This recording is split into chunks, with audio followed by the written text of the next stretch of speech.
নমস্কার সুপ্রিয় দর্শক বন্ধুরা, আজকের এই ভিডিওটি শুধুমাত্র সিংহ রাশির জাতক জাতিকাদের জন্য বলা হয়েছে। দেখুন, প্রতিটা ভিডিও আপনারা খেয়াল রাখবেন, মেন পয়েন্টগুলো শুধুমাত্র আপনাদেরকে জানিয়ে দিই, আর যে কারণে ভিডিওগুলো খুব অল্প সময়ের, যাতে আপনাদের ভিডিওগুলো দেখতে বা শুনতে কোনো অসুবিধা না হয়। দেখুন,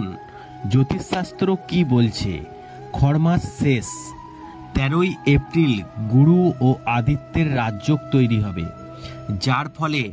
এই ভাগ্য উজ্জ্বল হবে সিংহ রাশির জাতক জাতিকাদের ভাগ্য।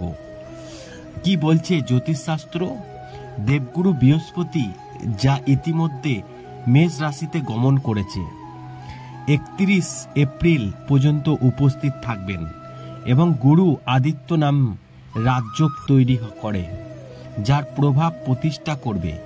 সূর্য প্রায় এক মাস অর্থাৎ 14ই মে 2024 পর্যন্ত মেষ রাশিতে অবস্থান করবে এবং তার প্রভাব প্রতিষ্ঠা করবে। দেবগুরু বৃহস্পতি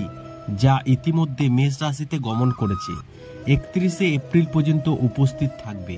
এবং গুরু আদিত্য নামে রাজযোগ তৈরি করে তার প্রভাব প্রতিষ্ঠা করবে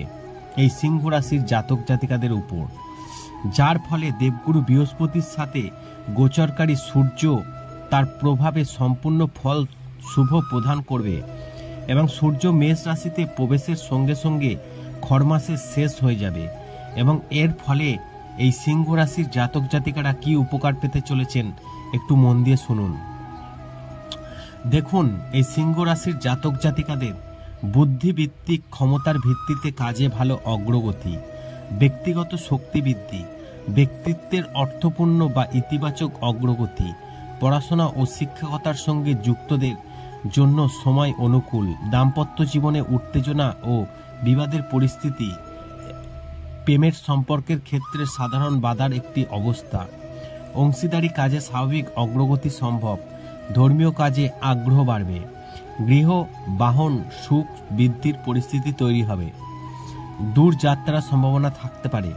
মানসিক চাপের কারণে চোখের সমস্যা হতে পারে, শত্রুদের বিরুদ্ধে জয়লাভের পরিস্থিতি তৈরি হতে পারে, রোগ ঘৃণা ও শত্রু পরাজিত হতে পারে, মায়ের সুখ বাড়তে পারে, ভাগ্য পেতে পারেন, সুখের সম্পদে ব্যয় বাড়তে পারে, আপনার সাহসিকতার ইতিবাচক বৃদ্ধি সম্ভব, ভাই ও বোন এবং বন্ধুদের সঙ্গে বৃদ্ধির পরিস্থিতি, অধ্যয়ন ও শিক্ষকতার ইতিবাচক বৃদ্ধি, অর্থনৈতিক কর্মকাণ্ডে উন্নতি, চাকরি ও ব্যবসায় পরিস্থিতির পরিবর্তন, সরকারি যন্ত্রপাতি থেকে লাভজনক হওয়ার অবস্থান, পৈতৃক সুবিধা সম্ভাবনা, সন্তানদের দিক থেকে উত্তেজনার পরিস্থিতি হতে পারে। আশা করি এই ভিডিওর মাধ্যমে জানাতে পেরেছি খরমাস শেষে 13ই এপ্রিল গুরু আদিত্য রাজযোগে সিংহ রাশির জাতক জাতিকারা কি উপকার পেতে চলেছেন।